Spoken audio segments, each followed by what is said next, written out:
Welcome to the Treachery of Data podcast, the companion podcast to the CRO Roundtable, a bite-sized chunk of content summarizing a recent roundtable discussion topic.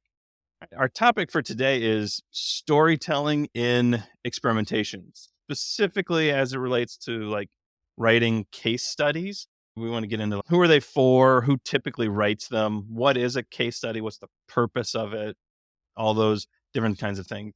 And we also have special guests here for the second time, Shiva Manjanath. How are you doing? Second time. Does that mean I'm a VIP? Yeah, well, you're the only guest we've had. Okay. You get a loyalty card. What is that good for? Nothing much at the moment. I could just put it in a frame it behind me. You get a third visit for free.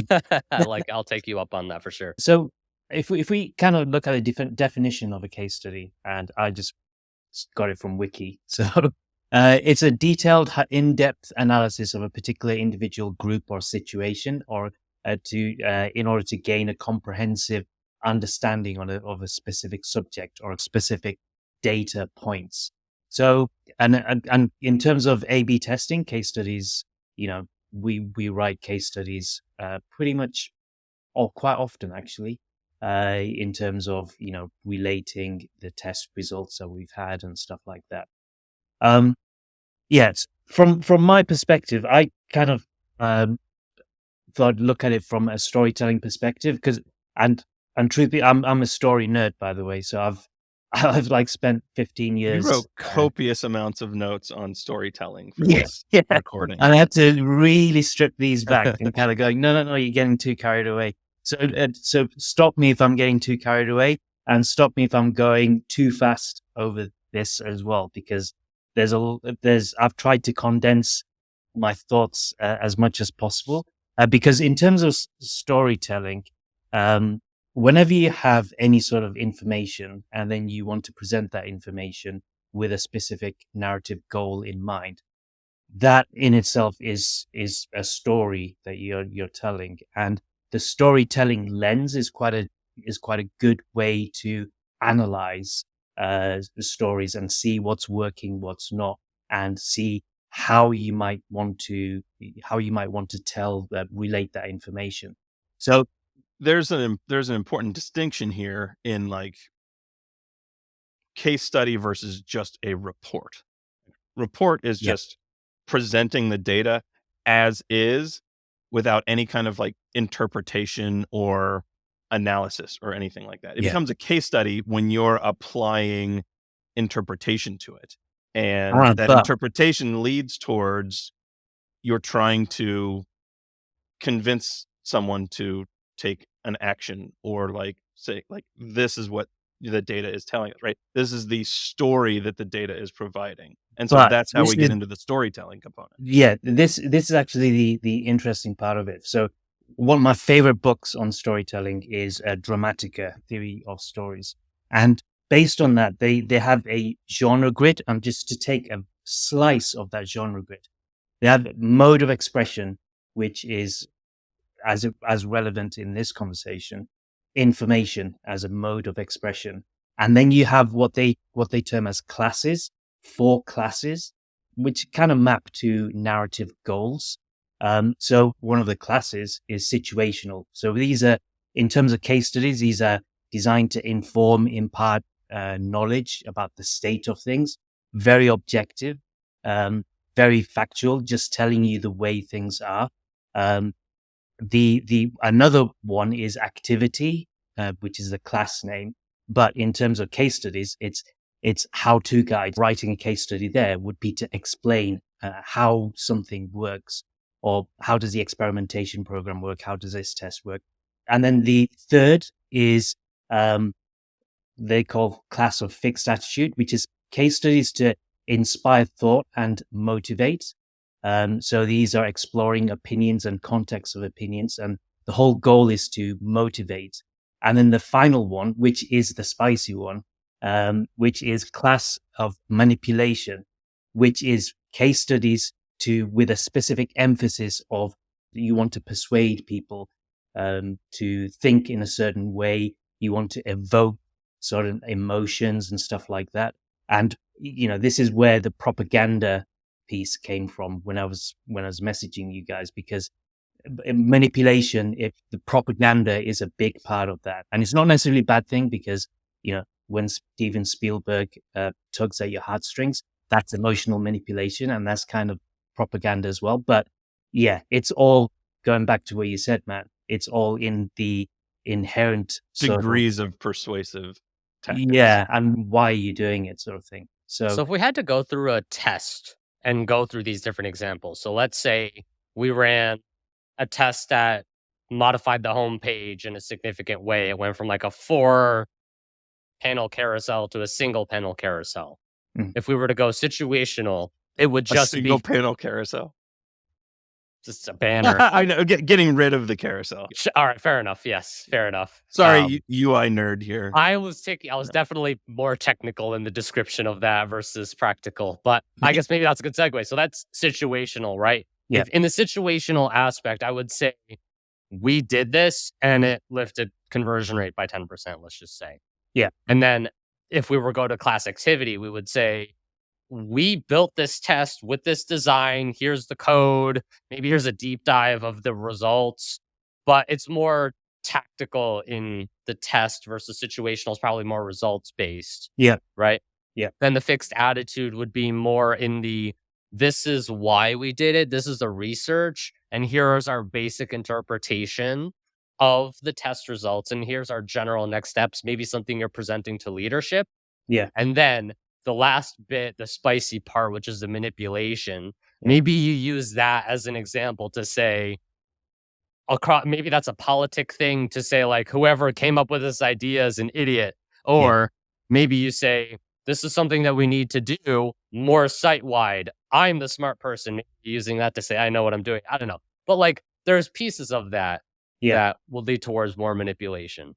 Yeah, because if you're trying to sell the process, then you'd probably want to steer the conversation more towards the manipulation, or to bring in manipulations. And part of the reason why you have this, part of the reason why in Dramatica they have these classes, is that you don't want to switch from one lane to another. And I think that's where we get a lot of issues, where something is presented as situational. Hey, this is a report. I'm just giving you the information. But as soon as you leave out information, as soon as you... That's the important part, right? Obfuscation and obfuscation. Like sins of omission, of like, I'm excluding unattractive parts to make it appear that I'm doing an excellent job. So now you're like key hacking or something like only cherry reporting picking percentages. data. Yeah. So then you're getting into the manipulation there. So then you're kind of switching lanes, which is a bad thing. And it kind of like, you want to pick what is the purpose, why you writing this case study, and stick to that lane, which is Can I do a callback for you guys? Yep. Manipulation can lead to perverse incentives. I mean, perverse incentives is a common thread, all the time. Yeah. All right, way to downplay my call out, Matt. God, I'm trying to be super smart at 5head, and you're just... He's trying to promote his other podcast. I'm trying to promote your podcast too. You guys talked about it last episode. Or did you have an episode on this? I'm looking at our... Or maybe you guys were just talking about it. We talk about it all the time. It's a regular... Yeah. All right. Well, maybe that's your next episode. I'm doing a call forward. There you go. Even better. we discussed it in the context of test velocity, I think. That's what it was. Yeah. Which I think you guys did as well. So we did. We just released an episode. It seems like we end up coming up with the same topics very... Yeah. You guys have access to our idea doc or what? I know there's parallel thinking going on here. Yeah. We're all seeing the same LinkedIn feeds, right? Yeah. I would say for me, like, this topic came up because it's something that I'm actively working on right now. Like, I want to establish a case, like a publishable case study process and cadence at Omnitail. So what are the components that you are looking into to make a case study that you want to present to the world? So for me, in sticking with like the class structure, like I see manipulation as like a cautionary, like I want to make sure I'm avoiding going this far down. Like, I want to get to the level of fixed attitude where we're the study is providing robust information, but there's interpretation there that is inspirational. And one of the things that I wanted, like tactics that I'm going to try and take to avoid outright manipulation, is with a regular cadence, but not only publishing winning results. Because, right, like we all talk all the time, like, oh, like testing is not about chasing wins and things like that, right? It's the insight that you gain from the test. And theoretically, every test has value because you're learning something from it. So publishing like inconclusive results, publishing saves, things like to like broaden the scope there and make it like sort of de-emphasize wins. Are you giving case studies more towards process then? Because instead of focusing tactically on one test that won, which can be cherry picked, that could be heavy manipulation. I ran one test and I saw 700% lifted conversion rate, something like that. Instead, what you're saying is we had a process of maybe flat, flat, lose, lose, but all of these things led towards the next 3 tests that won for us. And here's the process. So it's a case study around process that we've seen that works well. That's I hadn't thought about it that way, but explaining it, that's along the lines. Like my intent is to publish the studies to demonstrate competence rather than like being like, oh, well, like we'll generate all this awesome lift for you. Like I'm going to be like, here's our process. Here's what we're doing. Here's how we approach tests. Here's like the thing that we learned as a result of this test. And that learning led to something. Yeah. See, this is where like the fixed attitude, because case studies to inspire thought and motivate, that's probably where it should be. Like I've written, I used to write a lot of case studies in the past, and they're mostly around the situational. So basically just kind of taking a whole bunch of tests and summarizing all of the learnings, not necessarily saying, oh yeah, this is why, whatever, but just to writing in a report type thing. And also how it, in terms of from how it works, in order to educate team members in terms of, what went well, what didn't go well in specific tests, and how you could build tests like this. But I've not had much experience in the other two.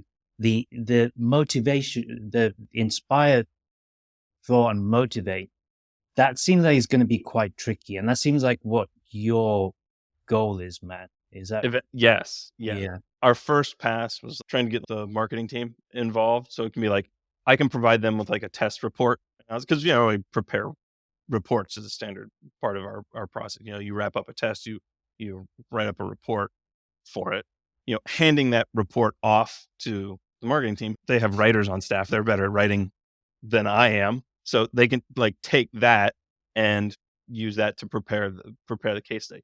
The first pass didn't work because they lacked context.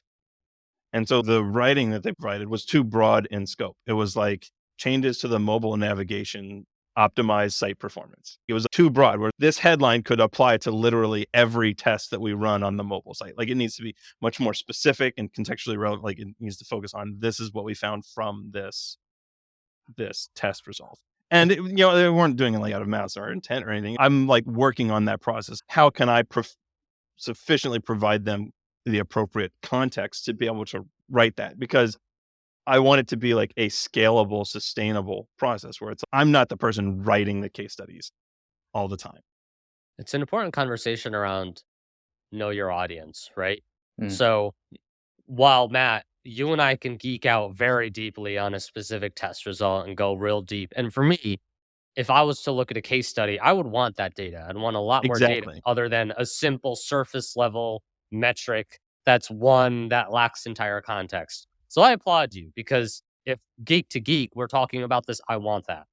But what about the CMO who finding the right balance? Totally, right? Like what about the CMO who's like doesn't understand the process and is results focused and results driven?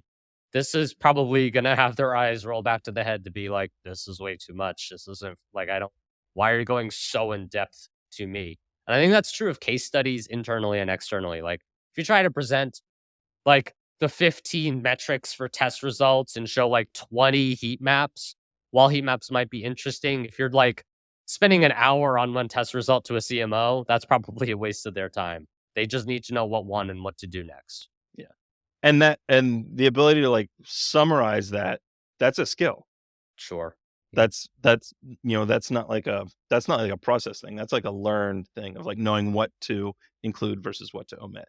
Summary and presentation, working on like right? templating the process of like, okay, here's the information that we definitely need to include in this order, and then like here's like the context or the addition, like here's how this section should be written to accurately convey information. So like, so I'm working on like templating out that process and finding an appropriate balance. I mean, I think like for me, I think like if you're reporting a test, the base values should be like, okay, what were the important user behavior that we're trying to affect? What was the business goal of it?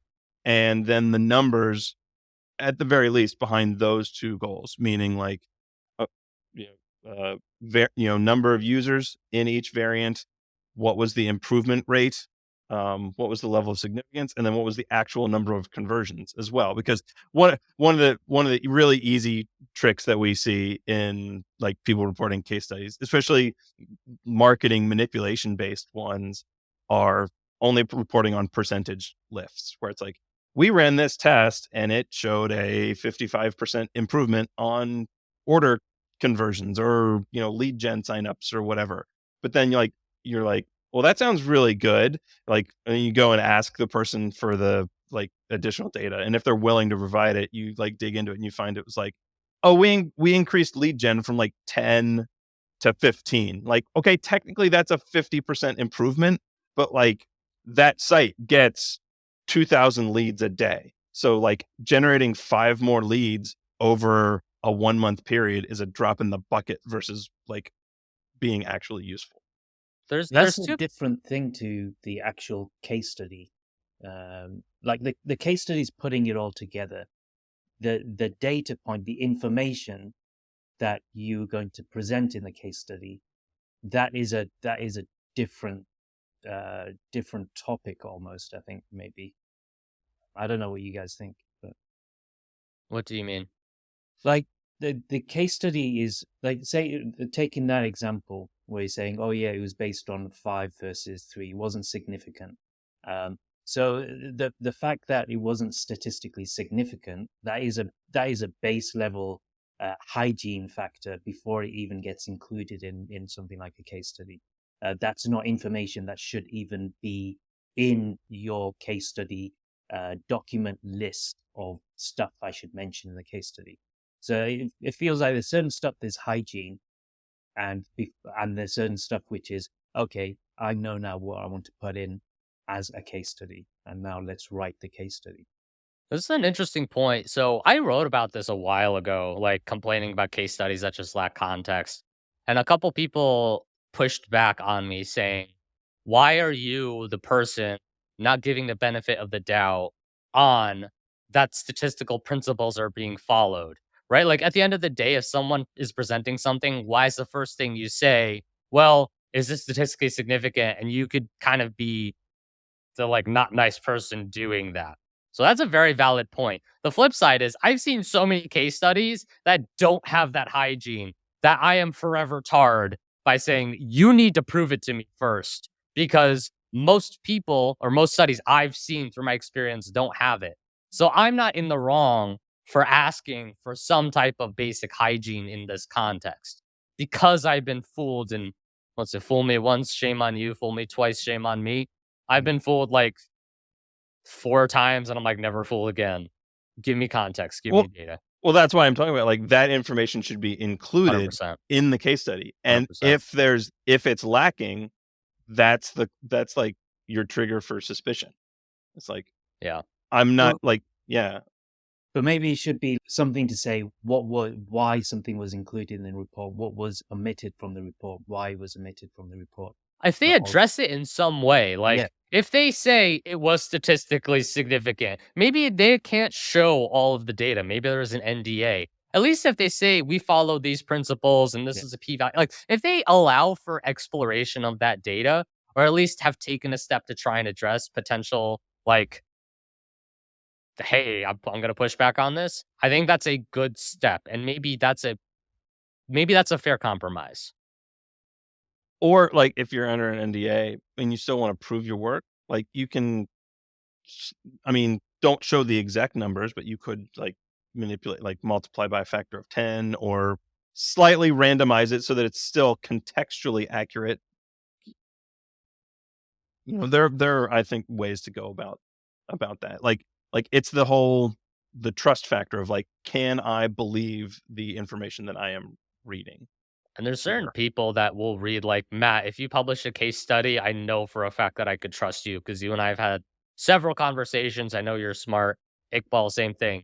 Two people that I absolutely trust that I'm not going to go to your post and say, oh, is this statistically significant? No, no, no. Like, I trust you guys. I would appreciate like if someone was like reading a report or a study that I wrote and was like able to punch a hole in it, because that's like learning for me of like, oh, I need to get better at this. But it also gives you an opportunity to, like, back to the point about the classes, it gives you a point to discuss your process.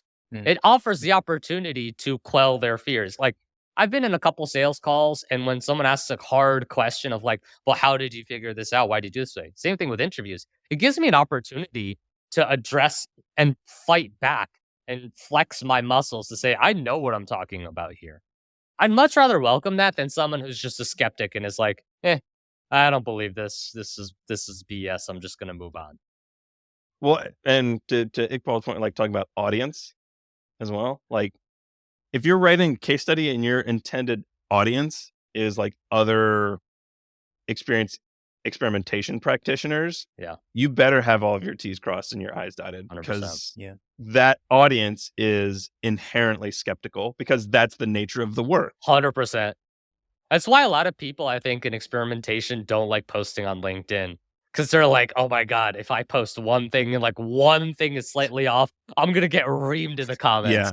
Yeah. So maybe there's a little bit of us, like this is an us problem. We need to not be as That's under why the I wanted, microscope. that's an excellent point, and that's one of the reasons that I wanted to start publishing on a more regular cadence is like, I want to like maybe like bust that stigma a little bit. Like it's okay to publish things and like what I picked this up from an old coworker ages ago, but it's like a phrase Just say that's I did it. stuck with me. Oh no, I think Haley picked it up from me too, and she started using it because she said it in a LinkedIn post and tagged me, and I was like, oh hey, that's awesome.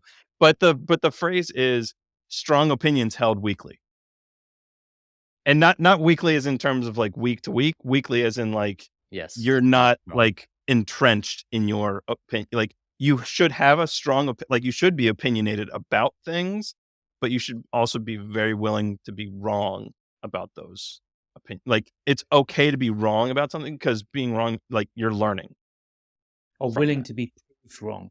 Yes, Right, that yeah. yeah, exactly. Mhm. Yeah, and I think Ronnie Kohavi wrote a while ago about potentially having some process to peer review um, results, findings, and stuff like that, which I think is a good idea. But I don't know how reliable it is, given that in reality you're working for a company like I know that the previous company I worked for, I can't release any sort of information about that. And so even talking, there's certain stuff I can talk about, like general processes and stuff. But in terms of results data, there's absolutely nothing that I can say about that. So how to work around that and also try to convey a message of, hey, these are the results that we've had. Because in terms of the going back to your problem, Matt, which is like a marketing thing. You want to market. I need to strike a Yes. balance here of like Yeah. we're demonstrating common and trying to convince people to utilize our services, but I want to do it in an honest way where, like, if an experienced experimentation person came across our case study, they wouldn't be like, oh, that's bullshit. Yeah. How do you combat being honest in a field of case studies that do cherry pick, that have focused more on that manipulation class? Oh, that's so tough. I don't know if there's Yeah. a good answer. Like, Yeah. it's hard. It's the same I reason think why, like, you just do your own thing and keep trucking away. Like, don't worry about what other, like, you can't control what other people are doing, so Yeah. don't worry about it. I mean, I guess you could try and, like, fight the good fight, but you're gonna spend a lot of time, like, posting on link, like, like, complaining. do you have to start up a website that's like your case study sucks and you should feel bad.com? Oh, I kind of love that. Like, your case study sucks, and there's a form submission for you to go in and, like, it's all the case studies. And if you want to prove that your case study that's been flagged as terrible is actually good, you have to go through a review process. Otherwise, it's just a wall of shame. Yeah. I mean, I feel like there must be some way of, like, there must be some middle ground. Like, there must be some way um, to market, yourself as a C and the results that you do say or you have had, but not have to reveal all of the data. Like, there's probably some middle ground to kind of walk that fine line. I don't know what that would be, but yeah. It's tough. It's the same reason why experimentation, like, there's people who are just looking for these best practice growth hacks, stuff that is unproven generally and very, very high risk, versus the super unsexy prioritization framework with research and data. And you're not guaranteed anything. It'll take time. Like, not guaranteed anything in terms of, like, not guaranteed wins in 2 months, stuff like that. But we're in a competitive field and marketing is sexy. I went to the grocery store yesterday, and, like, I got the shiny mouthwash bottle, even though it's probably the same thing as the grocery store brand, but I got the shiny one. I fall prey to it. We all do. Did it work better? I convinced myself the $2 was worth the shiny bottle. So yes, You can see the reflection of your, like, better looking teeth in teeth in the this bottle. shiny bottle. Yeah. Yeah, mirror included. No, it's tricky finding that balance of uh, convincing and honesty. And, like, I think it's just like, what's your intent approach? Like, is your intent to be honest and communicate information, or is your intent to try and convince people to do a thing? Like, what's your primary function and intent here? Like, if you're trying to sell the service, like, if that's the primary intent, you're going to lean into, right, best foot forward, only showing the good things, right? Because that's the path of least resistance, right? Like, that's what you think is going to prove successful. Like, Can I make another callback? You said only one per episode. Sorry. one per Although I guess that one Mine was a wasn't call a forward, so callback, it was- I guess yeah, you're okay. One thing you mentioned, Shiva, is selling a process isn't very sexy, whereas selling a result is very, very sexy. And we had a discussion earlier where we were kind of going, well, this is what CRO is. It's a risk mitigation process. It's like the scientific method and stuff like that. But, and this was the discussion that we were having is, well, that's not going to sell the services. That doesn't That- open up the pocketbook, That's right? not Right. going to work. You're at just all. going to save me money sometimes. It's a cost center, not a profit center. Right. Yeah. And you're not going to get any clients. Sean has had a really good point on that on a previous roundtable that he was on, because we were talking about, like, selling as risk mitigation, and he was like your legal team is risk mitigation, but, like, nobody thinks about, that's like wasted money. Like, we don't need to pay the lawyers. But I think this because there's some heavy consequences there. Right. Yes. There's And a big difference like there. in terms of like CRO, yeah, selling it in that way, it's very difficult. Kudos to anybody who's managed to do it. So it feels like you have to, kind of bridge the gap, which is what we were saying before as well, between, the process and the results. And in terms of like from a case study perspective, it feels like that is what the case studies should be trying to do, is trying to just kind of, really heavily go into the process and not so much the actual results, the data, but just lead users to the data, to the results, what kind of results you have got in the past, sort of thing. And that can be a lot more fuzzy in terms of a number. So I'd say it's a mindset shift that it's not on Matt to maybe, Matt, you should continue in your process as a case study creator, in this case, to create the most honest, trustworthy case study that you can, that gives all the data for someone to make an informed decision. But I think it's more on the end user of the consumer of the case study or the case studies to take a look and have a slight bit of skepticism, or rather inquire, ask questions, go deeper. Don't accept a 250% lift to conversion rate on its face value and say, well, they wouldn't lie to me. They might not be lying. It might be a manipulation, but ask for the context. Was it a 250% lift that netted a crap ton of money? Or was it a 250% lift of the specific segment of like women in Kentucky at 2 p.m. on a Mac? Like, that's not helpful. You just described my wife's segment.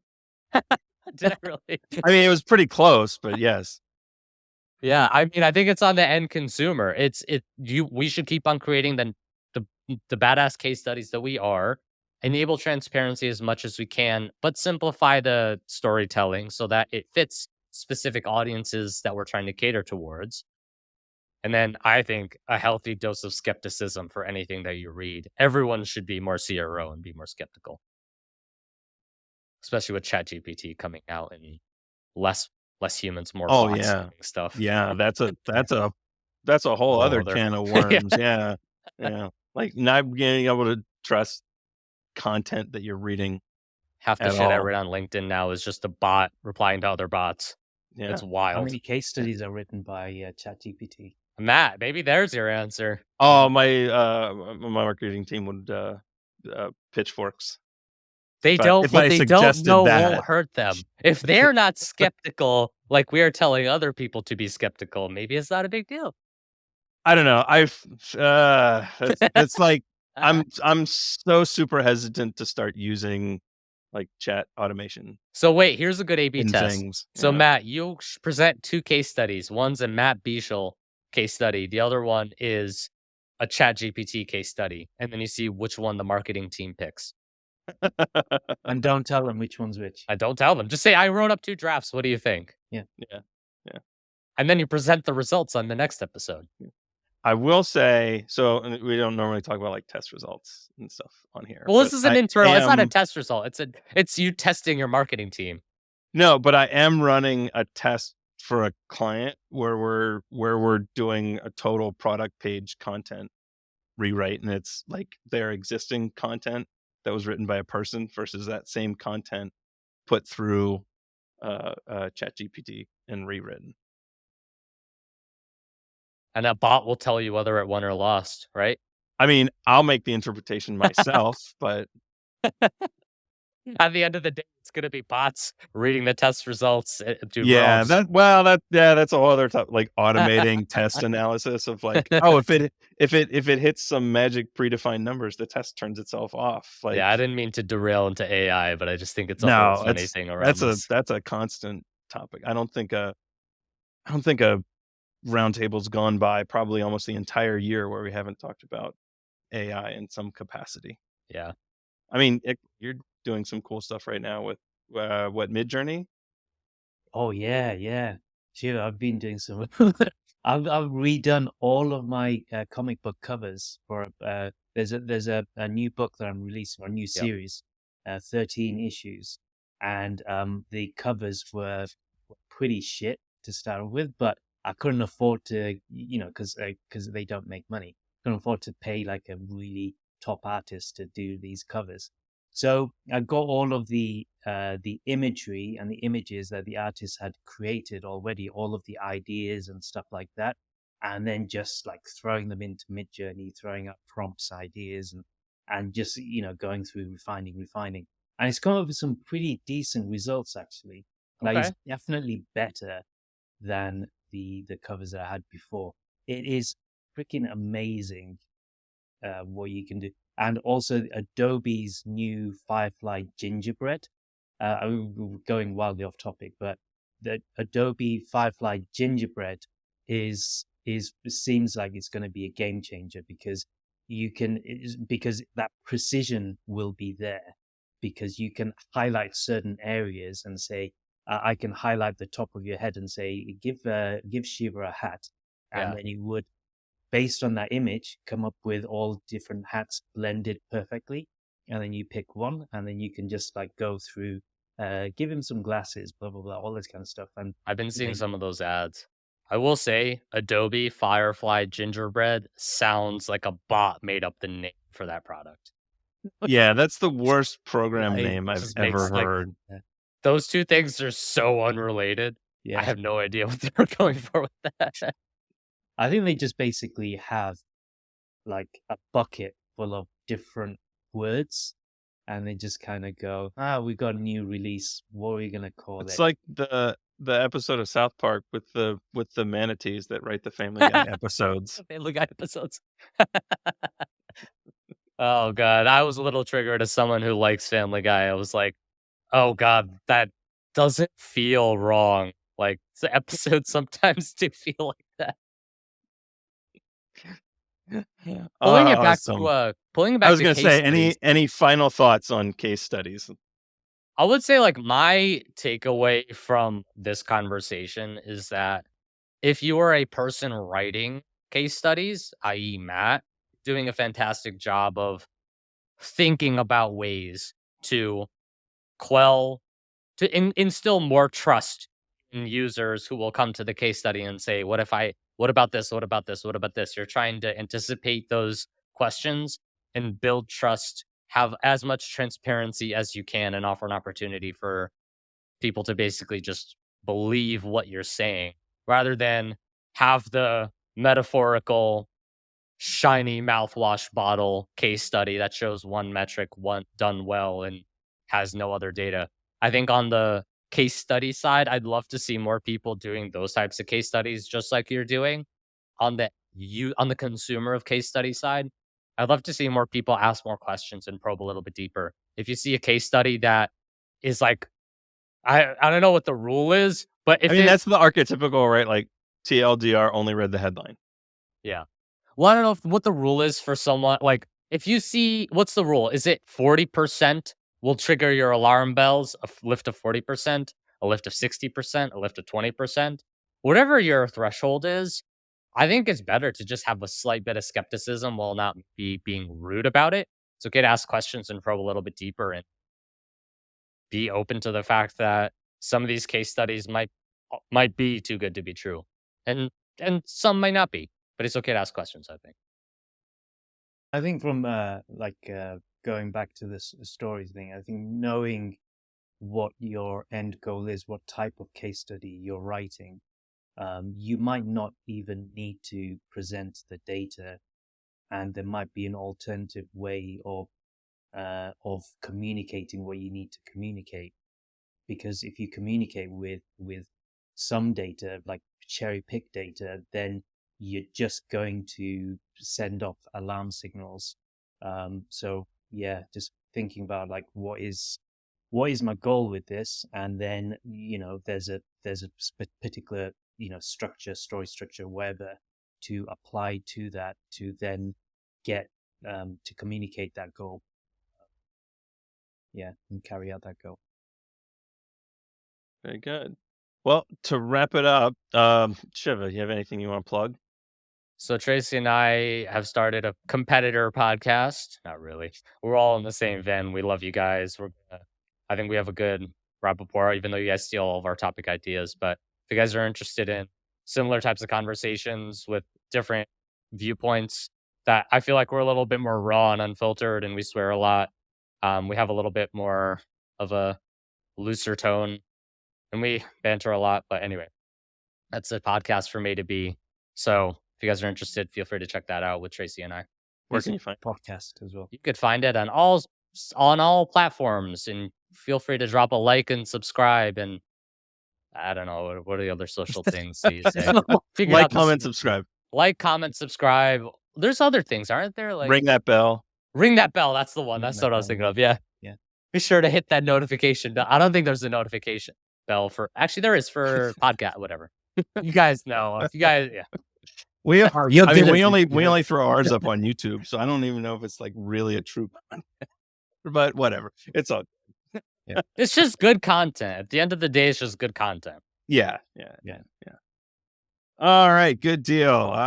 As always, if any of you all have any questions, feedback, or disagree with something that we said, you can always talk to us, at least me and Iqbal, face to face at the CRO Roundtable every Friday. Matt keeps on guilting me to go. I have to show up at some point. I know. Yeah. Yeah. I mean, we've tried to make the time as accessible as possible for at least all the way out to U.S. West Coast through Europe. I had a guy a couple weeks ago message me from Australia and be like, "Hey, do you record the roundtable? Because it's totally at a terrible time for me, but I'd like to attend." And yeah, like one of the reasons that we do this podcast is because one of the roundtable rules is that we don't record it so people can talk off the record. Yeah. About stuff and have like privacy and be able to get things, talk confidently about stuff. And then to that end, if you're shy or you don't like speaking, you can always connect with us on LinkedIn. Thanks for listening, and we will catch you all next time.